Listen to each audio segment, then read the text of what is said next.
The Dan Bongino Show. Get ready to hear the truth about America with your host, Dan Bongino. All right, welcome to the Dan Bongino Show. Producer Joe, how are you today? I'm doing good, Dan. I'm doing good. Did you hear Trump last night? We got this lawyer, Avianti. Avianti. He's talking about Avenatti in his speech last night, Trump. By the way, there's nothing more insulting than calling someone, by the way. That's why I love Trump. He's the ultimate troll.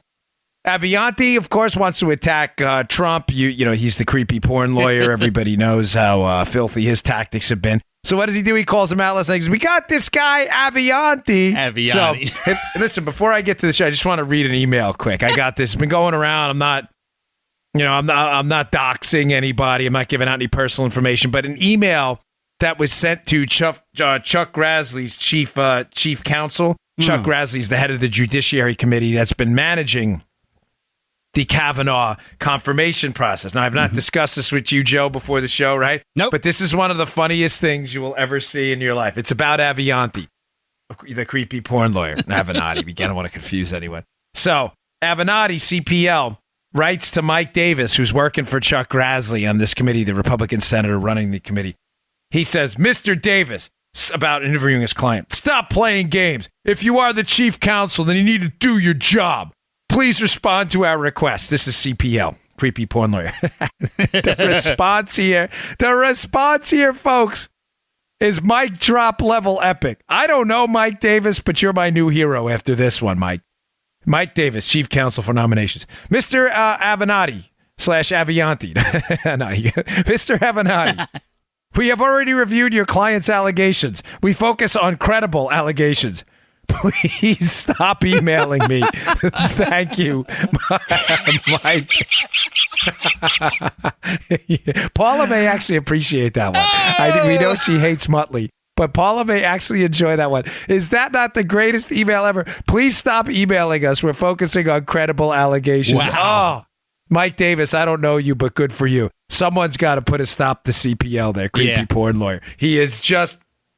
an embarrassment to the legal profession. That was cool. I just wanted to open up with that because, with all this bad news, it's sad that you have gasoline throwers on the fire like Avianti out there. And I know people are turned off sometimes by Trump's tactics. I'm not. I don't care one bit. I'm glad this guy's a warrior. But like, don't mention Avianti at a thing you're going to elevate him. I'm pretty sure Avianti's not elevated after last night. I'm pretty confident there. Sometimes a guy who's trying to be a bully needs to get a little bullied himself to figure out what it's like. Therefore, he stops doing it in the future. So I think Avianti last night got a rung knocked off that ladder. Avianti. That's whoa. Right. Yeah. All right, folks. I got a lot of material for you today. Thanks for all the feedback on the last two shows. It's been great. Today's show brought to you by our buddies at My Patriot Supply. This is one of my personal favorite companies because I was a former Secret Service agent. Preparedness matters for me. This is what we did. And preparedness should matter to you, too. We insure everything in our lives that matter. You insure your health. You have dental insurance. You have car insurance. You have house insurance, life insurance. Folks, why do you not have food insurance? That's insane. You should have an emergency supply of food. And they have such a deal for you right now. Our friends at My Patriot Supply, it makes no sense not to follow up. Emergencies usually strike without warning. We're surprised when the market crashes or power goes out. Certainly with earthquakes, there's no warning. You do get a little bit of warning with hurricanes, but by the time you get to the supermarket, the shelves are bare. When it's breaking news, it's too late and you're scrambling. The best thing to do to prepare for natural disasters or emergency situations are when things are calm. That's right now. Ask yourself, could you feed yourself or your family for 2 weeks with the food you have at your home at this moment? If not, it's time to act and secure an emergency food supply. I use My Patriot Supply, and you should too. I have tons of it in my closet. 2-week food kit will get you started. Get one for everyone in your family. This week it's on sale for only $75 when you go to my special website, preparewithdan.com, or call 888-411-8926. These food kits include meals that last up to 25 years in storage. Order now and prepare yourself so there are no surprises. Preparewithdan.com. Or 888-411-8926, preparewithdan.com. Go check it out. Okay, excuse me. A couple of breaking things since yesterday in the Kavanaugh case, and I have some other news I want to get to later. John Solomon, just to give you a quick update on some Spygate-related stories that Solomon broke the other day, which is fascinating. It relates to kind of Spygate and the ties to Uranium One, which the government's hiding something there. I mean, obviously, it's not conspiracy theory stuff. They are actually hiding stuff. But before we get to that, a stunning, absolutely stunning letter revealed yesterday from Christine Blasey Ford, the accuser of Brett Kavanaugh, Christine Blasey Ford's former boyfriend. The letter went public. The boyfriend wrote this letter. It made its way into the Senate investigators. And folks, I'm starting to see something happening right now. And the reason I started Monday's show, based on some sourcing we had with the narrative shift. You remember that show, folks? On Monday, I discussed how the Democrats are now moving away from Brett Kavanaugh as a serial sexual offender to he's a belligerent drunk with a bad temperament who blacks out and may not remember this stuff. Right. Folks, the reason that was happening, which I said to you on Monday, and now you're starting to see it, is the sexual assault allegations are entirely collapsing. Now, Eddie Scary, who I follow on Twitter, had an interesting comment this morning. He said, it's fascinating, Joe, that the Democrats initially wanted Kavanaugh treated like a criminal, right? Mm-hmm. They made serious criminal allegations of a potential sexual assault, right? That's a fact. That's what happened. Yet when Kavanaugh tried to defend himself, they tried to cut off all those avenues by saying, well, this isn't a criminal trial, so we don't need to prove anything. All we need to do is make the allegation. So treat it like a crime, but treat his defense like an anomaly. You get what they did? Yeah. This is how tactically devious and evil these Democrats are. Allege a crime. Joe, I think you robbed the bank. Then when Joe goes to defend himself, what do you mean? I was recording the Dan Bongino podcast. I'm on, it's timestamp. This is not a trial, Joe. It's not a criminal trial. That's right. Someone said you did it. You are not allowed to, as if, folks, alleging a sexual assault, which is one of the, does anybody question one of the worst possible degrees of a crime you can commit? As if alleging a sexual assault precludes anyone from defending themselves. Perfectly illustrated, dude. Right? Yeah, man. I got a hat tip Eddie on that because it was a great line. They want to allege a crime, yet cut off any defense to that crime by saying, well, we're not treating this like a crime. You just alleged it was a crime. Yeah. Not only a crime, one of the sickest, most deranged, disturbing crimes out there is sexual assault on a woman. But he's not allowed to defend himself because this is a job interview. It's a job interview. Armacost, you robbed the bank. No, I didn't. Dude, shut up. Shut your mouth. This is a job interview. I was here doing the podcast. No, you weren't. Shut your mouth. Uh-huh. Shut your mouth. Well, what's happening now is the story is entirely collapsing, and the boyfriend's letter is absolutely disturbing. Now, everything should be open for interpretation and interviews here, but the process here, I'm going to let you in on something here, is now starting to make sense. Let's go over the boyfriend's letter first, the former boyfriend to Dr. Ford here. There are a couple assertions in it that are stunning. He says, number one, that he dated her for an extended period of time, Christine Ford, and that the fear of flying, he has no, I'm trying to be diplomatic, no reason to believe that at all. That, remember Dr. Ford said she couldn't come to D.C. to testify because she had a fear of flying? Mm-hmm. Now, I told you that the reason they were doing that is because they had to get the hearing pushed till Thursday so Brett Kavanaugh would not be seated for this upcoming Supreme Court session, which in fact happened. The Supreme Court is now getting ready to hear these cases, and Brett Kavanaugh is in fact not there. They are in public session. So they won battle number one. I think they're going to lose the war on this, but they won battle number one, which was delay it. One of the delay tactics, it's important because it relates to this, was Christine Ford doesn't want to fly. She's afraid of flying. She doesn't want to be in confined spaces. The letter from the ex-boyfriend almost completely annihilates that. At one point, he says, hey, we did a little island hopping. Matter of fact, the island hopping we did in Hawaii was not literally hopping. It was flying, obviously. And the flying was done in many cases, Joe, in very small prop planes. Oh, yeah. Now, I don't know about you, but if you've ever been on a prop plane, I did. Yeah. I went to San Blas Island with Jenna Bush once when I was a Secret Service agent. We flew on a prop plane. I'm telling you, I thought we were going down. I'm like, I can't believe this is happening right now. It was one of those prop planes that you're looking at the engine outside and you see like duct tape flying around on the engine and the prop planes. Oh, yeah. And you're like, I'm obviously exaggerating a bit, but it was an old plane. Yeah, we took a prop plane to Belize. Oh, and landed man. on a mud airstrip. And this thing looked like it was held and together. they're the with, loudest things ever, right? Oh my gosh, it'll drive you crazy. So Ford, with the old boyfriend, took these planes. So he basically says the fear of flying. So that was a central tenet of her strategy, the legal team strategy surrounding her, for her not to show up in D.C. before Thursday to delay the seating of Kavanaugh, which they won that battle because she didn't. So the fear of flying, we have a really open question, if not a dispositive answer now. He also says in the letter that he's never heard anything about this fear of closed spaces. Ford has alleged multiple times that since the incident she alleges Kavanaugh was involved in, that she has this fear of closed spaces. She'd build another door in her house. The former boyfriend says there's no evidence of this that he's aware of. Matter of fact, he rented her a 600 square foot apartment, which is not very big at all. It's a pretty enclosed space, if you ask me. Another thing,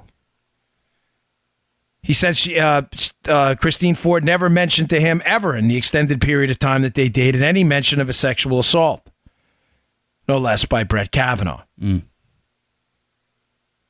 He also mentioned something very, very, very interesting. He mentions a name of a Monica McClain.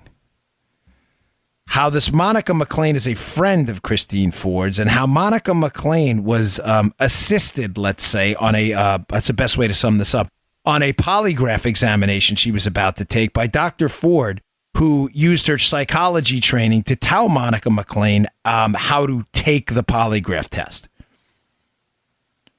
Folks, there are things going on behind the scenes that have been going on for a long time now. A lot of this information was known, has been known, and it explains some of the questions posed to Christine Ford during the testimony. One of those questions being when she was on television right before Brett Kavanaugh during that worldwide watched hearing, when they asked Dr. Ford during the questioning, have you ever assisted someone or given them tips on how to take a polygraph? She said no. Ooh. After raising her right hand. Folks, the story's falling apart. But this is where it gets fascinating, Joe. I want to hat tip Jeff at the Markets Work and the Sundance at the Conservative Treehouse for putting together. Now, some of it is yet to be tied together, so I'm going to stay 30,000 feet until I'm sure of it. It's the only thing for me to do. But some of the leads are very good, and also I want to hat tip Barbara as well. You know who you are. Why is this Monica McClain interesting? So just to track where we are here, the boyfriend's letter says, hey, I dated Christine Ford. Christine Ford helped assist Monica McClain in taking a polygraph examination. That's important because one of Ford's additional defenses, in addition to her flying story, I'm afraid of closed spaces, Joe, has been, hey, I should be given my story should be given credence because I took a polygraph and the polygraph didn't show any signs of deception. Mm-hmm. So it's kind of interesting and material to her case that apparently she's spoken to someone in the past about how to assist in getting past a polygraph examination. Now, here's where it gets really interesting. You ready? Ford's attorneys, Katz and Bromwich, are freaking out right now. They sent a letter to the committee and to the FBI investigators. They sent a letter for them all to read, demanding an interview, right away with Dr. Ford. Now, why they would need an interview with Ford after providing testimony, sworn testimony, is a bit confusing, but it's not confusing the lawyer's letter if you understand what's going on right now. So now we know she has this friend, Monica McClain. Monica McClain took a polygraph test. She helped assist her in that polygraph test, according to the boyfriend. These are the allegations in the letter. Where does Monica McClain live? And he indicates in the letter that Monica McClain is a lifetime friend of Christine Ford, Joe. Monica McClain, according to some public profile information available, lives in Rehoboth Beach, Delaware, an area I know you're intimately familiar with. Only about an hour away from Joe. I lived there. I lived close to it at one point nearby Joe. So that's where people in Maryland go. They go to Ocean City and Rehoboth. Mm-hmm. Delaware's right there. It's on the Delmarva Peninsula. Where did Christine Ford say she was when she put together the letter telling her story? Rehoboth Beach, Delaware. This case is getting stranger by the moment because Monica McClain, at least according to some information that appears public at this point, appears to have worked somewhere from 1992 to 2016. Where does she work? The Federal Bureau of Investigation, the FBI. So just to be clear on what the connections here are. So you have a woman who worked at the FBI, who was assisted in a polygraph investigation by Dr. Ford, who claims that her polygraph test about her allegations against Kavanaugh are evidence that the story is true because the polygrapher, who had some ties to the FBI himself, the polygrapher said there were no indications of deception. I've already told you that I believe, based on the 2 questions asked during the polygraph, that it was a nonsense result, that it obviously would not stand up in court because polygraphs are not admissible in court. But she goes to Rehoboth, Delaware, meets back up again with this lifelong friend, Monica McClain, who had worked with the FBI, and pens this letter indicating what her allegations are after the rest of the story is entirely collapsing now. Okay? Mm-hmm. Now, here's what's going on, and here's how I tie this up. Here's how I had to lay the groundwork for this. Why are the lawyers panicking? Why would they want Christine Ford interviewed again by the FBI? In other words, if you're telling me, Dan, that there are inconsistencies in the story, the confined spaces story, the fact that she has a fear of flying, which her boyfriend says is not true, the fact that she's, she has indicated in her sworn testimony up on the Hill she never helped anyone with a polygraph test. It now appears the boyfriend is contradicting that story. Folks, may I suggest to you that the FBI background investigation supplemental that they're doing now is entirely blowing up in their faces. And that's why the Democrats, you have that sound ready? Joe put together, Joe has a nice little montage. That is why the Democrats that were begging them for an FBI investigation. And I said this to you a week ago. They really did not want an FBI investigation. They wanted to stall. They wanted to stall, desperately hoping what? Desperately hoping that Kavanaugh did what, Joe? Withdrew his name. Sure. That's what I told you that during yesterday's show. Mm-hmm. They don't want to take a vote. Any vote is a loser for them. If Kavanaugh goes down or up, it is a total loser for them. If Kavanaugh wins the vote, wins the confirmation vote, and gets a seat on the Supreme Court, they lose. If Kavanaugh goes down, he will likely be renominated, and all of those red state Democrats running for office will lose their seats. Montana, John Tester; North Dakota, Heidi Heitkamp; Joe Donnelly in Indiana; Manchin, Claire McCaskill in Missouri. They will all lose their seats, and the Democrats know it. Selena Zito has a great piece in the Washington Examiner today, I have in the show notes, about this, how there may be a red tide coming ashore. Maybe not a red wave, but the blue wave is looking less and less likely by the day, the longer they hold on to this. Are you tracking me, folks? It's critical you understand this. Please, if I'm confusing Joe, you got to stop me. The Democrats' goal is not what they said publicly. Mm-hmm. The Democrats' goal was to get Kavanaugh to withdraw by dropping nuclear bomb-level explosives on him, allegations that can never be disproven, dragging this thing out, and making it a war of attrition. In other words, they really didn't want the FBI investigation they got. Because the FBI investigation now, again, I'm not suggesting this was 4D chess by Flake, by the way. He's still a snake. Flake's playing along with them the whole time, the Democrats. Forget Flake. He's a loser. He's lost. You got to focus on Collins, Murkowski, and Manchin right now. The FBI investigation they got that they really didn't want may not be turning out too well. Why? And why are the lawyers panicking?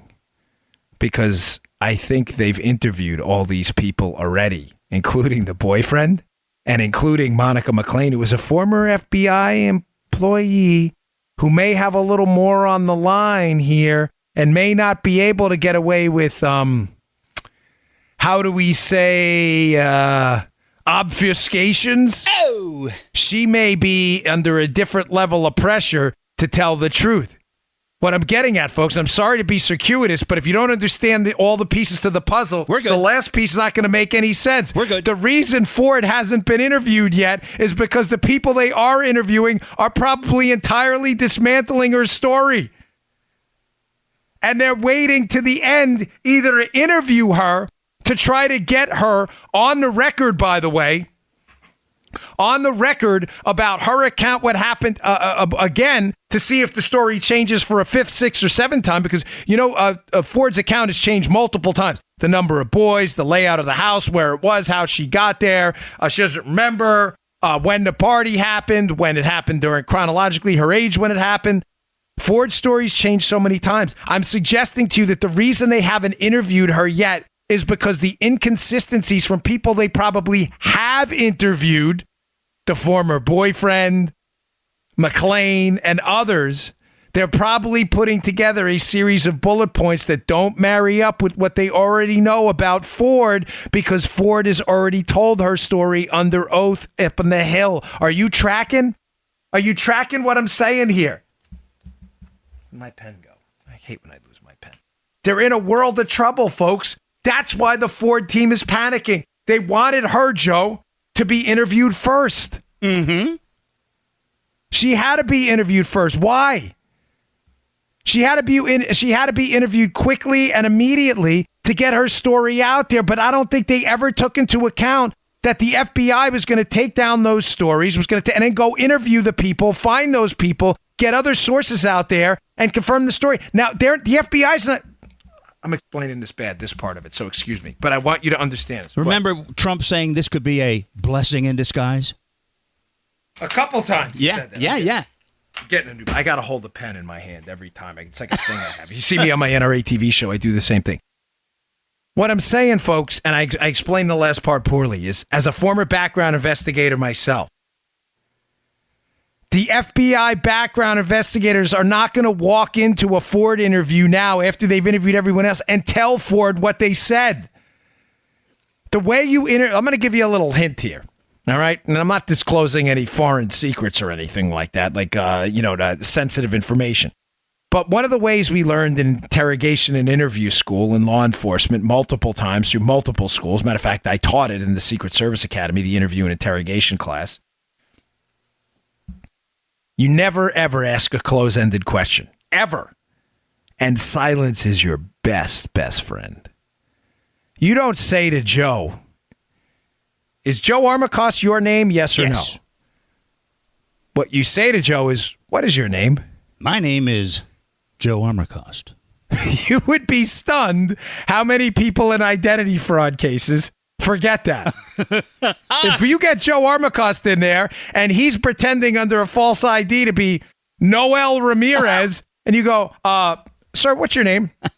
Noel Jones. What? Oh, is it? Are you? Oh, no. It's Noel Ramirez. I mean, Really? You get it? Yeah. That's a really oversimplification. You never, ever ask a close-ended question. What I'm telling you is they're going to walk, and silence is your best friend. I've done this a million times. People have this natural inclination to want to talk no matter what. They cannot stand silence. They hate it. So you walk in now to Dr. Ford. If they interview her again, they may not need to, because remember, she's already under oath, having given answers that have likely been contradicted by multiple people who said otherwise. You walk in. They wanted her interviewed first. Now they know. They wanted her interviewed first because now they know other people have given accounts that are likely contradictory. Uh-oh. So now they walk in and they say, Dr. Ford, tell us your story. Silent. Shh. Say nothing. Just let Christine Ford go. You take notes, you sit there, you look up once in a while, let them know you're still listening. You write down everything. I can't tell you how many times in an open-ended question people would screw up minor details, and because they're not investigators themselves, have no idea what they screwed up. Let me just tell you quick. I don't get into the personal stories, but just a very quick one. I was working a counterfeit case once. I had the counterfeit bill that was passed in my office. I didn't bring it in. I didn't bring it in for a reason. I'll get to it in a second. I left the bill. It was a counterfeit. It must have been 100. It had to be. That's all people counterfeited mostly back then. It was a P note. A printer-generated note, computer printer. We used to call them P notes when I was doing counterfeit cases with the Secret Service. I intentionally left the bill outside. We get the guy in there, right? I say to him, so tell me how you got the bill. Silence. He starts talking and talking and talking. As he stops talking, there's a tendency for you, the inventor, to want to talk. Shut up. Don't say anything. Shh. Shut up. Don't say anything. He keeps going. He keeps going. He keeps going. Finally, after like 20 minutes of this story, he slips up. He goes, and I saw it, and it was in the corner. What did he say? In a parking lot. It was all crumpled up. Oh, it was? Was it really? Are you sure about that? Now, I don't say anything. I let him keep on going. But I take a little note. Crumpled up in corner. Very nice. Folks, the bill was perfectly flat. Unless he ironed that damn bill, which he didn't. The thing was totally made up. So, of course, after another hour and a half of getting his story down and taking extensive notes, I walk back in with the bill and go, this is the bill, right? Yeah, I guess that's the bill. Or it just looks like it was. We know it was a bill. We had fingerprints. Fingerprints were on it, right? Does that look crumpled up to you? No. All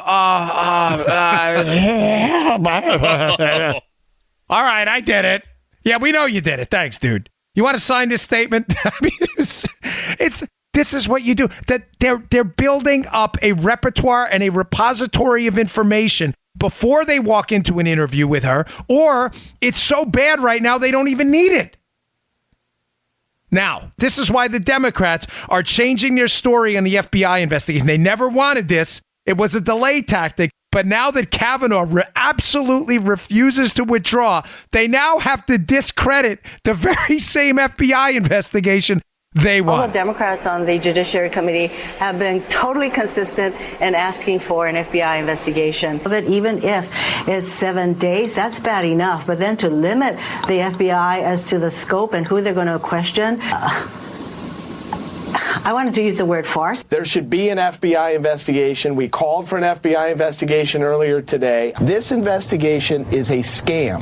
It's a sham, and it's a con job. 1 week is what Senator Flake was interested in, and you can do a lot if you have the whole FBI looking at things in 1 week. I don't think people should be micromanaging the FBI investigation. She is entitled to the respect of at least a thorough, fair investigation. So far, an FBI investigation has been blocked by the White House. I believe that Jeff Flake truly wants a real investigation, not a check-the-box sham, and that's what the FBI ought to be doing. Difficult, though, because, as you said very well, this deadline is tight and arbitrary. Let the FBI, let the professionals who have no partisan interest in this either way, let them talk to the various witnesses. I think it'd be a big mistake to put handcuffs on the FBI, if you excuse the analogy. Folks, I mean, it's almost comical. Oh, man.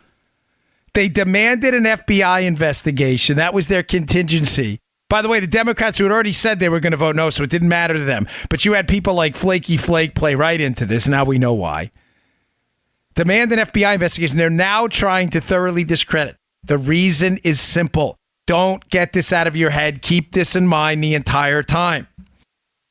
They didn't want an FBI investigation. They wanted to delay it, hoping and praying Julie Swetnick, Avianti's client, Miss Ramirez, the other client, who now apparently is not talking to the FBI, that all of them would come out in an avalanche of allegations, unfounded allegations that would get him to withdraw. Now. Montana, listen up. You're out in Montana. I know you're out there. We see our analytics. I know you're out there. I don't know who you are. We just get the Bing of the state with bubble in it. I have no idea where. But I know you're in Montana because I know what the state looks like. Where did they get the model for this?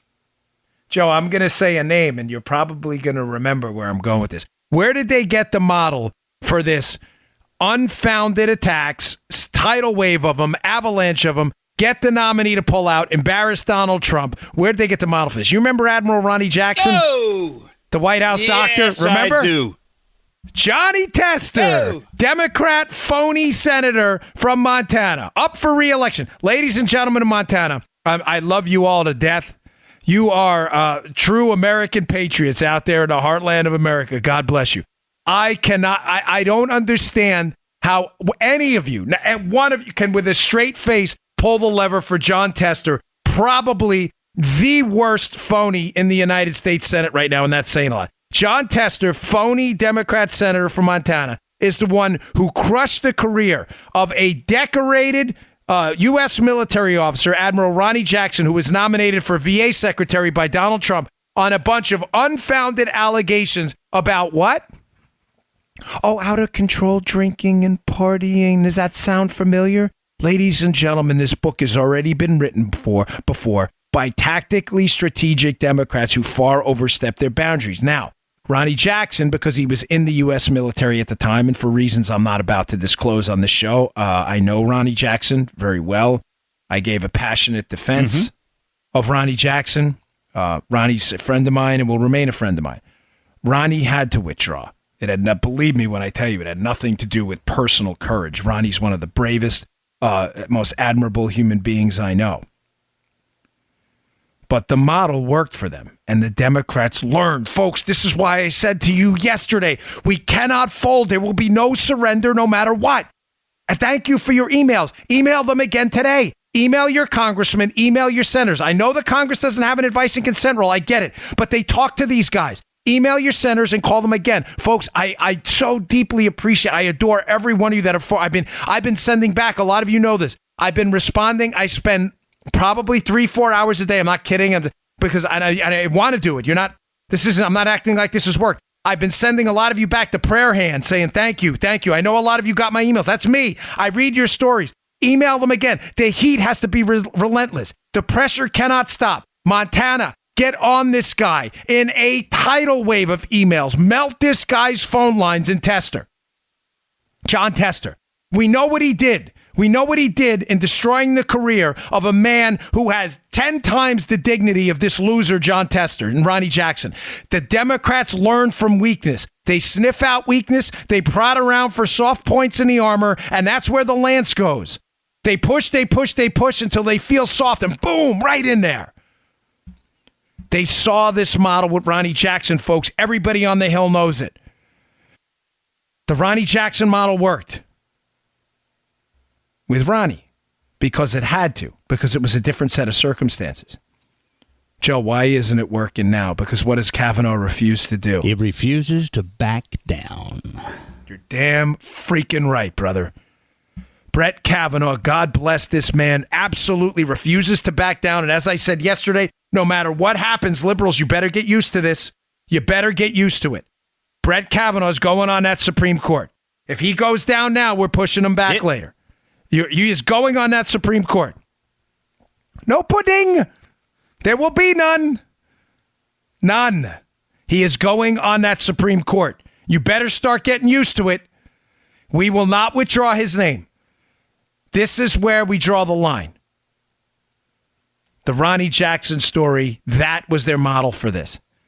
What's happening now is you see Grassley and you see McConnell in many respects fighting back on this and saying, nope, we're drawing the line. We're going to investigate this thing. And I'm sorry, although her Dr. Ford's story, if something happened to her, she deserves the sympathy if something happened to her. If you're alleging something happened to her by Brett Kavanaugh and the evidence does not add up at all, matter of fact, the evidence is contradictory and the story's not adding up at all, then you're darn right we're going to start investigating it, and do not succumb for a second to liberal pressure tactics. The story is entirely collapsing. That is why you're seeing the FBI background investigation that the Democrats called for being actually pilloried and attacked by the Democrats who asked for the FBI investigation. Yeah, sorry, but all right, I got more on this in a second. You always got to pay for the show. I always appreciate your patience. We have great sponsors that keep the show free. One of our greatest sponsors, and they write their own ads. Listen to this. Listen to this filter by ad. They wrote this. Listen to it strategically, okay? They put this together. I didn't do this. A new study just came out of China that discovered that air pollution causes a huge reduction in intelligence. This, in addition to the well-known impacts on your physical health. High pollution levels led to significant drops in test scores with language and arithmetic, the average impact equivalent to having lost an entire year of education. Now we know what is going on at the Department of Justice. They never change the air filters over there. I can't read this enough. These guys are great. Please support this great company. You all need air filters in your house. This is especially important when 95% of the global population breathing unsafe air. So do the smart thing. Go to filterbuy.com, America's leading provider of HVAC filters for homes and small businesses. They build right here in the great old USA, supporting working Americans. Choose from over 600 different filter sizes, including custom options that ship free, gratis, within 24 hours. You want to save 5%? Subscribe for auto replacement, and you never have to worry about air filters again. FilterBuy will save you time, they will save you money, you'll breathe better, and apparently you'll become more intelligent in the process. So stop procrastinating. That's filterbuy.com, filterbui.com, filterbuy.com. Tell them the Dan Bongino Show sent you. Okay. Let me just read something from the Wall Street Journal. I've been pushing back for a couple days. It came out a few days ago, but I wanted to just, before I move on to some other stuff, I want to talk to you about this FBI background investigation, what it is, and the Wall Street Journal summed it up nicely. Okay. And the reason I'm bringing this up now is not to, again, repeat the show, but I had told you that an FBI background investigation, I had done them for the Secret Service. It's a very similar methodology. Our criminal history backgrounds are not criminal backgrounds. And there's a very specific reason for that. And again, I'll read this quote in a second that'll explain it. But folks, when you're doing a background investigation for a Secret Service applicant or a Supreme Court nominee, they are done the same way. You ask the nominee for named references. They're going to give you, of course, however many. Like for applicants for the Secret Service at the time, you needed 3. So if Joe was applying to be an agent, he's going to name, here's 3 character references. Now, folks, obviously, Joe's going to give 3 people who say nice things about Joe. He's not going to give the name of the neighbor who he had a fight with. Now, here's the catch. Here's how these things work. Again, it's not a state secret. I think it's pretty obvious, and most of you people who've done backgrounds will attest to what I'm telling you. In order for me to close out my background file on Joe Armacost, if he's an applicant for the Secret Service, I have to develop a certain number of unnamed references as well. Sometimes it's 3 more, sometimes it's 6, sometimes it's 10. If there's any questions as to Joe's character, it may be 15. How do you do that? Well, very simply, you go to the named references and then you ask for unnamed references. Or you go to where he lives and you go to the job. And in the job, you say, does anybody else, remember, always ask open-ended questions. Does anybody else know Joe? You don't say, does this guy know Joe? And then they go, yeah, Joe dated, Molly Bag of Donuts a few years ago. Oh, you know where I could find Molly? Yeah, she works down the block at this deli. You go in, all of a sudden, Molly's like, hey, man, that Joe, gosh, let me tell you something. He was into felonious motoring when he was a kid. Oh, my gosh, man, this is great. Now, think about it. If this was a criminal investigation, Joe, I would have to, at that point, criminally investigate you and potentially Molly for her role in it. Folks, why are backgrounds kept separate in the FBI in a separate unit and not handled like criminal investigations? Joe, I think it's becoming obvious to you at this point because I see you shaking your head, but I'll answer the question for you. Who the hell's going to speak honestly about a background on an applicant if they think they could be arrested as a co-conspirator in a crime? That's why these are criminal backgrounds, folks. They're criminal history backgrounds. It is understood as a component of these background investigations that if you speak openly and honestly about Joe as a Secret Service agent applicant or Brett Kavanaugh as a Supreme Court nominee, that what you disclose will not be used against you in a criminal investigation, or you're not going to disclose it. Is this hard for people to understand? Is this hard for people to get? That's why Joe Biden himself in the Clarence Thomas hearings, that audio clip we played a few shows ago, said, this is not a criminal investigation. This is not conclusive. It's not. It is a character reference. That's all. Here's a quote from the Wall Street Journal that describes this very, very well. Quote, running a background investigation as if it were a criminal one would destroy the FBI's ability to conduct the former. It would cause many Americans to refuse to cooperate. It would cause the Bureau to exceed its constitutionally proper remit. And having the FBI proffer credibility determinations in the context of a judicial appointment would politicize the Bureau. Let me just stop there for a second. In other words, The FBI just says, here's what Molly said about Joe. It doesn't say Molly's credible or Molly's not. That's the advice and consent role of the Senate. If the advice and consent role was the FBI's, the FBI would be advising. All they do is do an appropriate law enforcement trained personnel interview. They present the information. There's no threat of criminal prosecution, and the Senate makes the determination, or in my case, in the Secret Service, a board at the Secret Service that reviews the applicability of the information to the background of the applicant.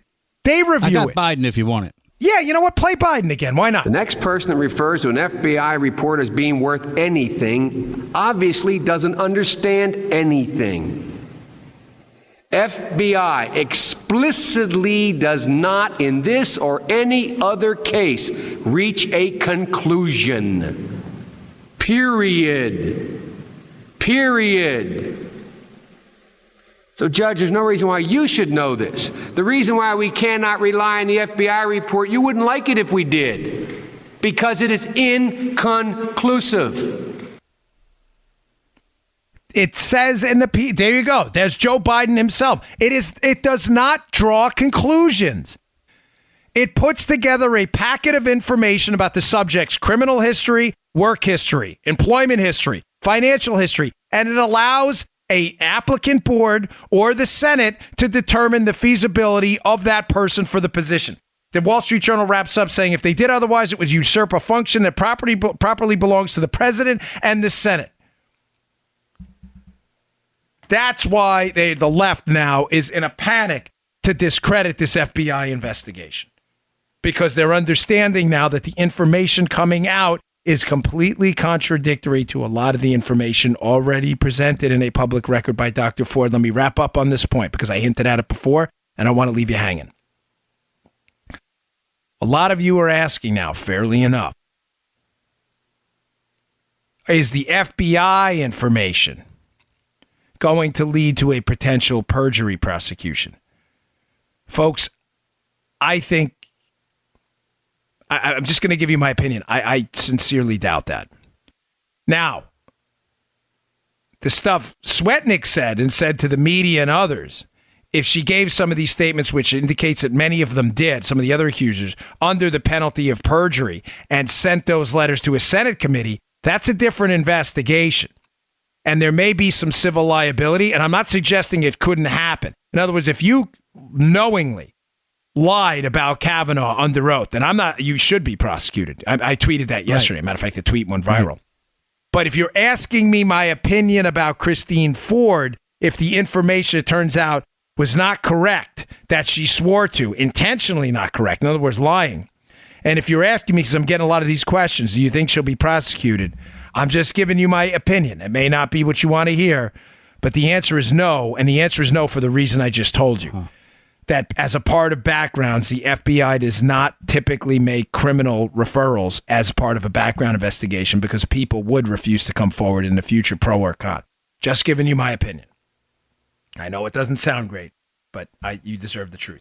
All right, I got a lot more to get to. I didn't even touch the uranium one thing. But finally, again, I always appreciate your patience. Today's show brought to you by our buddies at Brickhouse Nutrition. They make the single best performance nutrition supplement I have ever seen in my life. I say that with no reservations whatsoever, and I have tried almost everything. It's called Foundation. It's available at brickhousenutrition.com/Dan, and I am so sure it works. I leave my personal email out there for you to review the product. I have yet to this day to receive a negative review about Foundation. Matter of fact, the reviews have been over the top positive. People love it. Why? They love it because it does two things. You know, a lot of performance supplements, nutrition supplements help you perform better, lift more, run faster, fight longer. A lot of them help you look better. Very few help you look better and perform better at the same time. That's what Foundation does. Don't believe me? Take the damn Bongino mirror test. I'm going to patent this one day. It's so stupid. I'm such a dope. No, but I mean it with this, right? Try Foundation. Give it about 7 days to load in your system. My wife's on it now. She's never looked more stunning. She is just an absolute beauty. I totally married up. She is ripped. I'm not going to tell you her age. I know. Joe's like, you better calm down, brother. This is a family-friendly show. Yeah. Life is good these days. I'll leave it at that, right? My wife is a stud in the gym. She's on Foundation. I'm on Foundation. You look better. You'll feel better. You take the mirror test. Take a mental snapshot of what you look like. Give it about 7 days to load in your system. Then go back and look in the mirror again. You're going to be like, oh boy, this is some serious stuff. Go give it a shot. You will not regret it. It is called Foundation. It's available at brickhousenutrition.com/Dan. That's brickhousenutrition.com/Dan. Watch your performance in the gym go through the roof. Your body will improve. You'll be like, where was this stuff my entire life? brickhousenutrition.com/Dan. Go pick up a bottle of Foundation today. Stuff is terrific. Okay. Moving on. So John Solomon has a piece. It's up in yesterday's show notes. You know what? Maybe I'll include it again today. I got to remember this. I have so much going on these days. He has a piece in the show notes, John Solomon, from yesterday about the Uranium One case. And ladies and gentlemen, this thing is getting worse and worse and worse. You know from some of my past shows how it ties into the Spygate scandal. Quick synopsis is Rod Rosenstein, who signed, and the guy who's emailing me, I appreciate, thank you very much. I forget your name, I'm sorry. It's Rosenstein. Trust me, it's Rosenstein. I know you keep, I've gotten this from so many people. It's Rosenstein. I say it wrong all the time. It's Rosenstein. Rod Rosenstein, who signed the fourth FISA warrant, is the current Deputy Attorney General, who is knee-deep in the Spygate scandal. He signed the last warrant to spy on Donald Trump, which is important because I believe all the exculpatory information had already been out. Rosenstein is knee-deep in Spygate, but he's also knee-deep in the Uranium One scandal, which was the sale of our uranium to Russian-controlled entities. Uranium, potential nuclear fuel to Russia. It's a monstrous scandal I've gone over in prior episodes. Solomon's new news is this. There have been multiple FOIA requests, Freedom of Information Act requests, on the details of the Uranium One scandal. And the FBI and others and the DOJ continue to hide this stuff. Apparently, there are 37 pages or so of documents. You could read this in the Hill piece that the FBI will not disclose. Who was the Assistant United States Attorney? Who was the lead government prosecutor on the precursor to the Uranium One scandal? Some of the same players were involved. Rod Rosenstein, when he was the United States Attorney for Maryland. I actually worked for him when I was in the Baltimore field office of the Secret Service. Rod Rosenstein was the prosecuting attorney. Now, folks, here's where the story gets really, really weird.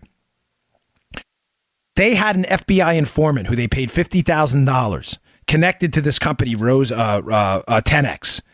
This 10X company that was dealing with some of these Russian entities looking to acquire our uranium. If you're not following, stop me here, Joe. Again, you're the audience ombudsman. But this is important.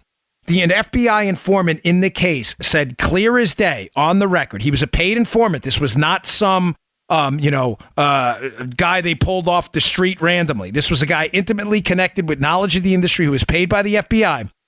Said that not only were the Russians using their uranium, their leverage with uranium to try to gain a foothold in the market, but that they were also assisting the Iranians with their nuclear program in this kind of lurid, sordid scheme.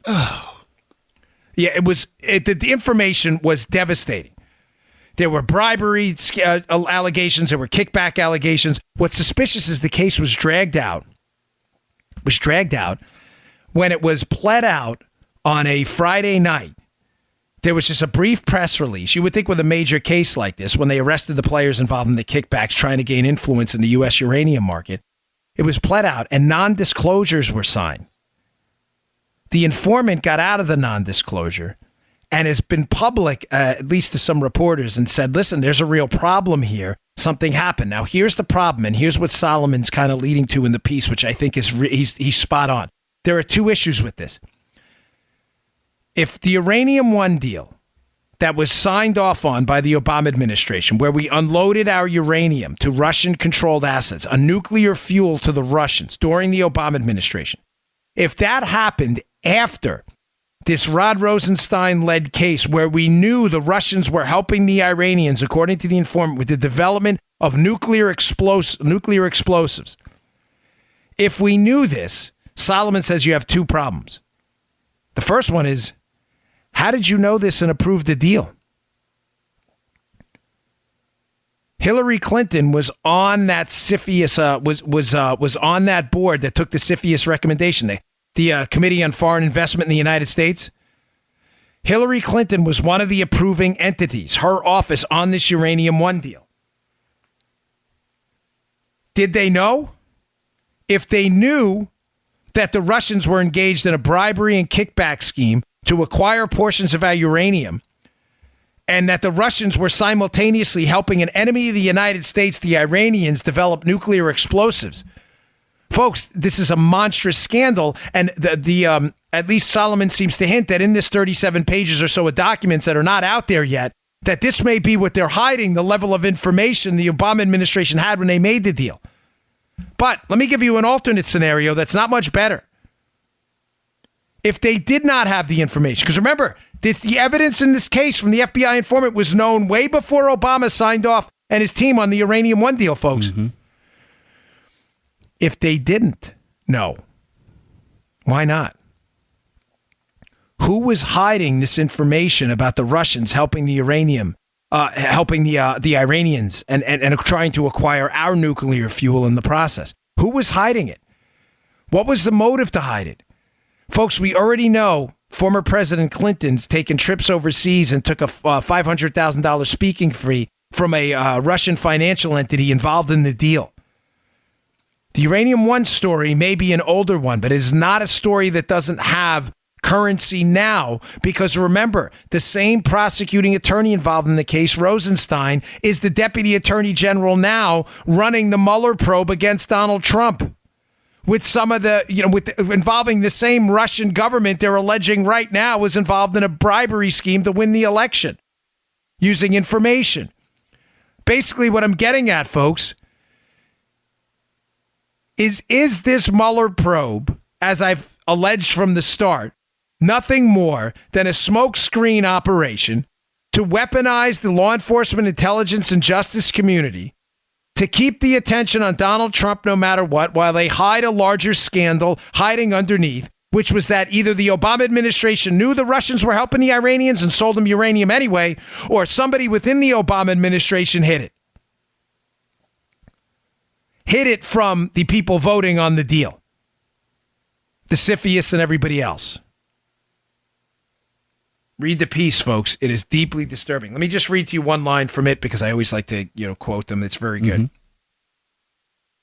Mm-hmm. It says, it's from John Solomon's piece. One former U.S. official who had access to the evidence shared with CFIUS during the Uranium One deal said this to me, and I quote, "There is definitely material that would be illuminating to the issues that have been raised. Somebody should fight to make it public. That somebody could be President Trump, who could add these 37 pages of now secret documents to his declassification order he is considering in the Russia case." Ladies and gentlemen, learn to read. Learn to translate what you just heard there. I've told you from the start, I believe John Solomon understands this entire Spygate operation. Right? If you're a listener, have I not said this from the start? Mm-hmm. I believe he understands the from the bird's eye view exactly what went down here. Why would John Solomon just a few days ago, seemingly out of nowhere, drop a story about a Uranium One deal that happened years ago when the scandal is almost entirely out of the spotlight, Joe? Did you hear that second paragraph I read? That maybe Donald Trump should consider declassifying the 37 pages surrounding the Uranium One deal too? Really? While declassifying the Spygate deal? Again, is John hinting something? That there may have been an effort here by the people who spied on Donald Trump and were alleging Russian involvement to pin the Russians on Donald Trump to kind of say, hey, look, the Russians work with Donald Trump. Don't pay attention to the Russians working with Hillary Clinton and the Obama administration. Shh. Solomon doesn't do anything by accident. I told you from episode 628 on that the uranium deal, people involved in everything from the Benghazi scandal on, had a lot to hide. It's not a simple conspiracy. The hallmark of a conspiracy theory is a simple answer. There's no simple answer here. People ask me all the time, what were the motives for the players involved? My book covers all of this. By the way, if you order it now on Amazon, my book, Spygate, the attempted sabotage of Donald Trump. Sorry, I haven't been, my publisher is understandably like, please promote your book, Dan. You worked hard on it. If you order it on Amazon now, it'll probably get to you pretty quickly. It's available for pre-order, but it comes out on Tuesday, so it'll probably ship almost immediately. So if you check it out, you'll understand that each player in this had a different motive. What I'm suggesting to you is Solomon is saying that there may be an additional motive by players who were involved in the corrupt Uranium One deal to also get a Mueller probe into Donald Trump for Russia so nobody pays attention to their ties with Russia. Yeah. This guy doesn't do anything by accident. No. I'm telling you. Every single article he has up in the Hill seems to tie into a bigger and bigger narrative. I think what he's doing now is trying to piece together the motive narrative. This is why Hillary wanted the Russia story to get tied to Donald Trump, because she had suspicious deals with Russia. This is why Victoria Nuland. This is why Cody Shearer. This is why all of these Clintonistas, Sidney Blumenthal, this is why they may have done it. There's a narrative forming now. Everybody had something to hide during 8 corrupt years of the Obama administration. That's how they pulled off such a massive spying operation on the Trump team. All right. Man, there's so much to get to. Give me a few minutes here, folks. This is important. There's so much good stuff out there today. I have another great article in the show notes I want you to read. I'll cover it briefly, but it's by Dennis Prager, who does a really good job. It's over at the Daily Signal. And he talks about the left thinking they're living on a higher moral plane. It's a really good piece, and it's short.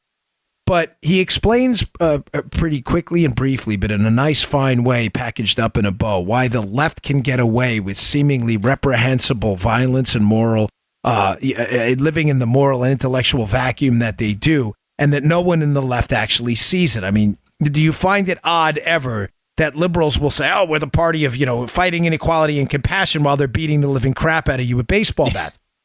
They don't see that. Well, Prager explains this kind of cognitive dissonance in his piece there, how it's this contempt for the middle class and this Ubermensch mentality that we're on a higher moral plane if we're liberals. Therefore, the normal standard rules of middle class conduct don't apply to us because we're fighting for a higher cause. And in that higher cause, the ends justify the means. Oh, where have we heard that before?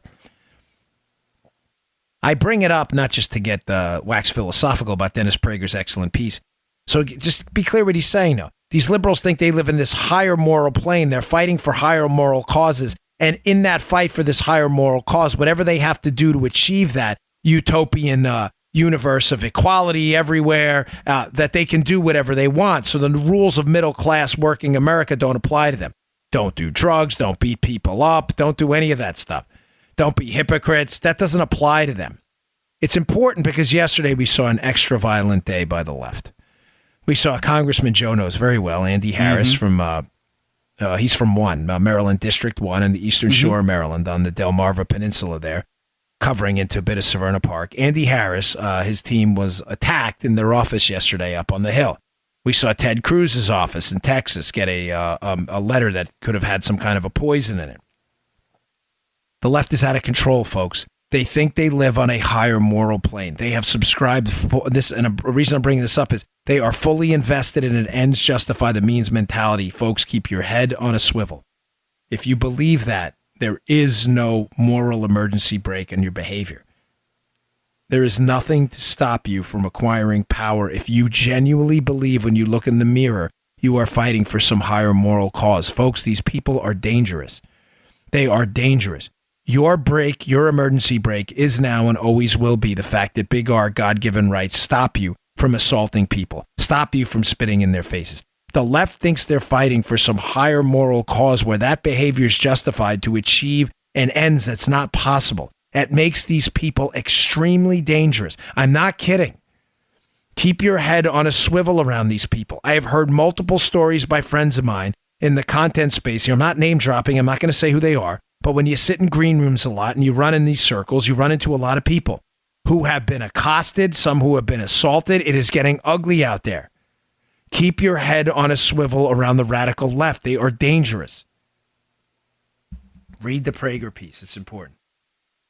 Finally, on a lighter note, we haven't done anything. Most of the stories have been so just macabre lately that I feel bad leaving it. It's a long story, and I'm putting it in the show notes hesitantly because it's probably close to 5,000-6,000 words.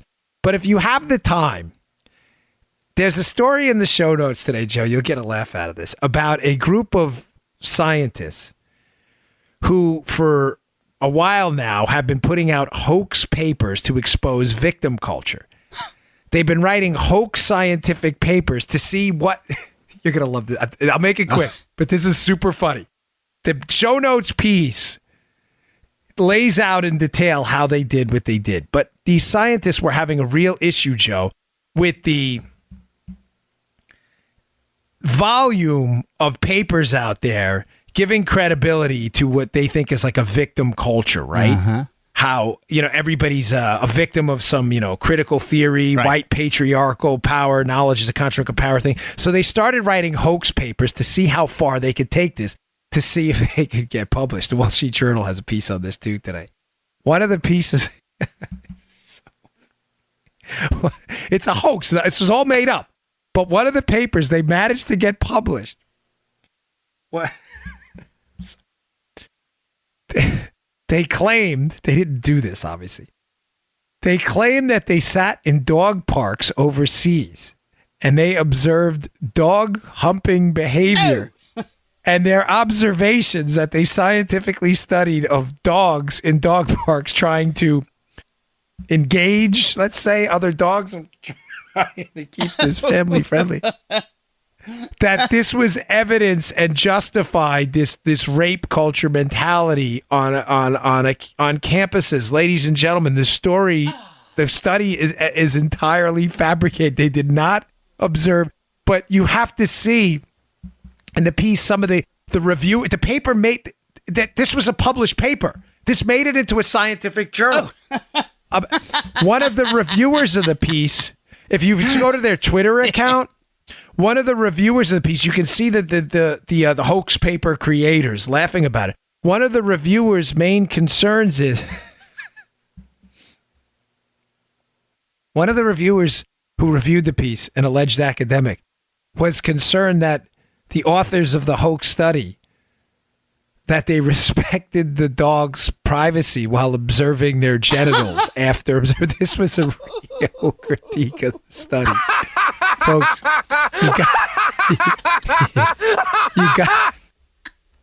you got to check it out. Read the article, a little long, but it describes what they did. It exposes the absolute chaos on our academic campuses right now and how science is slowly moving away from science and moving towards advocacy. It's a really good paper. It's a good piece, though. Check it out. I think you'll enjoy it.